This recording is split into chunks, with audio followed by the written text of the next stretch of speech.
seating. You know, that booty was al dente. That means to the tooth. Okay, y'all are fun. Clap. Hell yeah! This next comedian is so funny. They have a show here on May 30th called Invisible Architecture. Right now, put your hands together for the hilarious Charlie Flynn.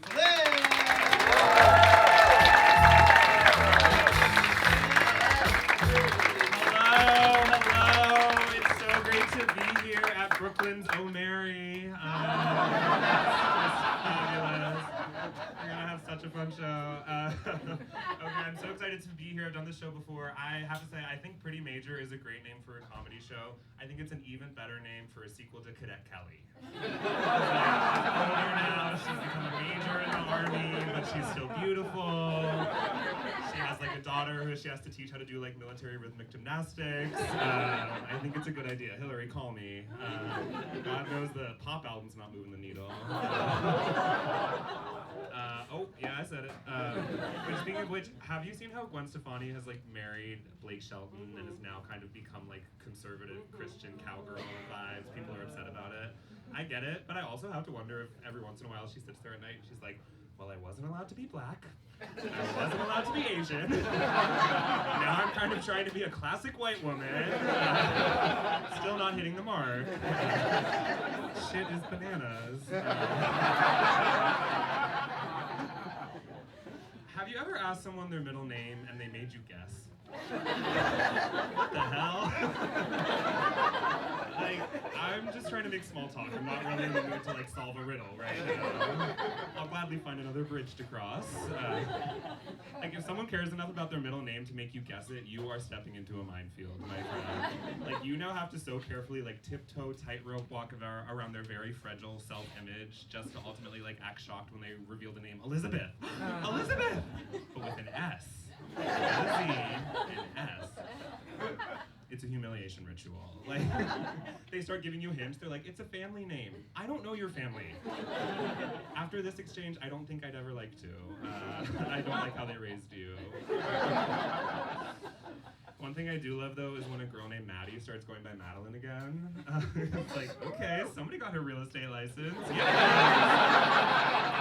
Please. Like, my name's Charlie, my real name's Charles. I've thought about going by Charles as an adult, but I'm, like, not mature enough for it. Like, I am a grown man who still has blonde hair. It's like, if I tried to start going by Charles, that would be like when they let a toddler think he's driving a fire truck. You know what I mean? I would be the only one believing it. Only one believing it. It's beautiful things. I just started a new job.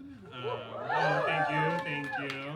I know what you're thinking. He doesn't do this full time? No. Believe it or not, you can write a perfect joke about girls named Maddie and still have to toil in this fucked up country. Zoran's not working fast enough. Speaking of which, I'm all my love to the leftists. I do hope I get rich someday, because eventually down the line, I would love to have a hobby. Those things are expensive, as it turns out. Like, whenever I hear a millennial complain, they're like, I'm never gonna own a home. I'm like, girl, count your blessings. At this point, I am never gonna own a hot glue gun. That is just out of reach for my generation. But anyways, I started a new job. I'm a receptionist. Thank you. Yes, I'm a receptionist, which is great because I'm really good at asking people if they can just hang tight for a sec. You either got it or you don't, honey. I was born with it. My friends are mad though because I've started calling myself blue collar. But it's like we have to wear denim shirts at the front desk. How else do you want me to describe that? And the whole place uses one big group chat to communicate, which you'd think would be hell because of course it is hell. But it's weirdly been amazing for my self-confidence. The other day I sent the message, opening the doors in 5. I got 11 heart reacts. It was euphoric. I'd never felt anything like that. It was like, oh my god, I finally found my audience. You like this, just wait till you hear my type 5 about the break room. You lose your mind. Speaking of my audience, I do have to ask, are there any straight men in here tonight? Straight men, okay, don't be scared, guys. I don't use teeth. The reason I ask, I've been getting a lot of hate comments from straight men recently. Anything to add? We'll do it live, fuck it. No, I've been getting hate comments from straight men because I posted a video where I joke that sometimes they can be overly sensitive. That's my bad. I'm sorry. I don't know what I was thinking, but I'm listening, and you better believe I'm learning. But all these comments, they're making me very concerned, not like for my own personal safety, but I'm concerned a little more like existentially. I fear that like the alt-right, the manosphere, whatever you want to call it, I fear they've robbed us of a generation of creative writers. Because I am reading these comments about how these guys want to like shoot me between the eyes, hunt my kind for sport. Gotta say, I'm on the edge of my seat. And what happens next? Your syntax is riveting. You've clearly got a story to tell. Get your ass out of the comment section and into the Iowa Writers Workshop. There are people there who will listen. Like, at least in the old days, dealing with annoying people, we would, like, then get the Catcher in the Rye out of it, right? Now what do we get? The Dax Shepard podcast, right? Like, something's gone wrong. We haven't maintained the balance. Also, like, I don't generally buy into the whole, like, homophobic straight men are all secretly closeted thing. However. One of the comments I received on this video said, sure, buddy, isn't it time to go pick up your PrEP prescription? Okay, queen. The library, it seems, is open. But upon further inspection of that comment, I noticed PrEP was capitalized correctly. The R was lowercase, folks. The R was lowercase. That's a smoking gun. You want me to grab yours while I'm at the pharmacy, bitch? Queer solidarity, we keep us safe. But on that note, I saw they're making a new movie of the Odyssey. Have we seen this? Yeah. Guess nobody wanted to produce my epic. It's fine. But I watched the trailer. I hate to be like a stickler for historical accuracy. I watched the trailer. I didn't see a single gay guy in there. What the hell? Because I kind of read that poem, and it is a poem. I read that poem and I read about like 50 buff men island hopping in the Mediterranean for a decade, right? Even if none of them started gay, I promise you something got there. Once the ambrosia started flowing. Like, all my love to Odysseus, if your main goal in life is to find your wife, I don't think conventionally you start that search in Mykonos. It was a different time, different things. I can't judge. You know, I'm saying, like, maybe those guys on the boat, maybe they didn't want to have sex with the sirens. Maybe they were just, like, living for the live vocals, right? They threw themselves in the water because they wanted to get barricade for the show. Have you ever seen a gay guy when they open the doors at a concert? They run like the kids in Weapons. There's no thoughts behind those eyes. They are heat-seeking missiles getting CTE for Claro. Whatever it takes, whatever it takes. Obviously, I'm a little bit of a nerd.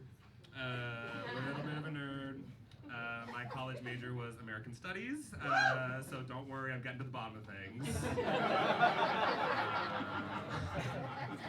I am a nerd, though, you can tell by my glasses. I was born with them. Never come off. No, I wasn't born with them. I got glasses in elementary school. It's that classic story. One day I realized I could no longer read my teacher's emails about her divorce from my desk. I said, Mom, we've got a problem. We need to do something. And to be clear, she would have told me everything at recess regardless. I just liked having a gauge for how truthful she was being. Right? Like, I didn't think she was lying to me. I did fear she was lying to herself.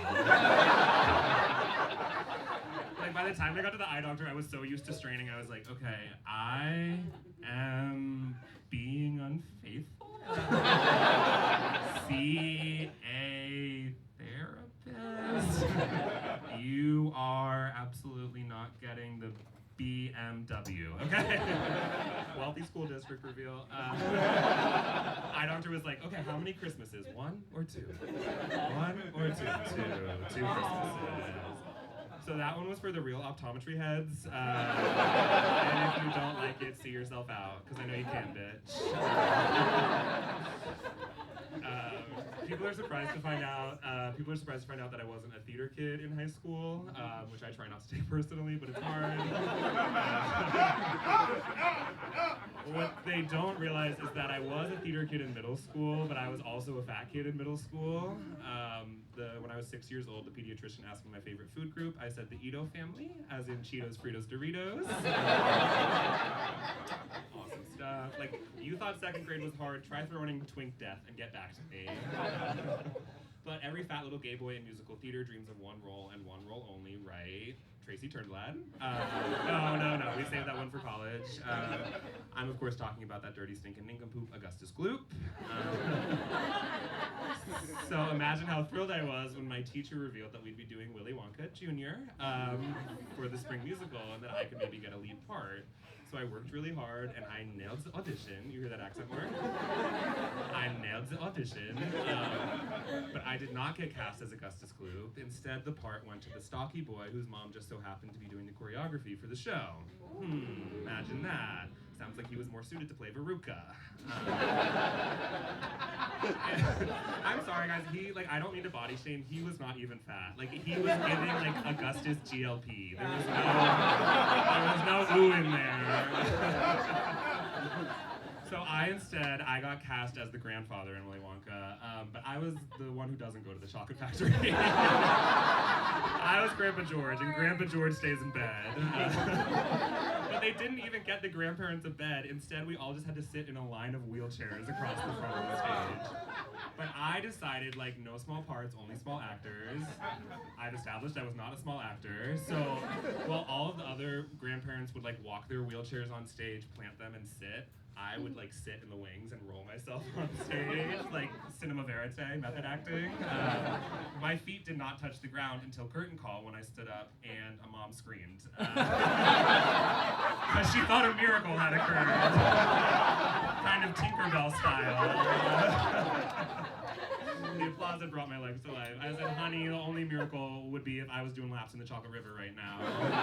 Okay, I'm Charlie Flynn. Thank you so much.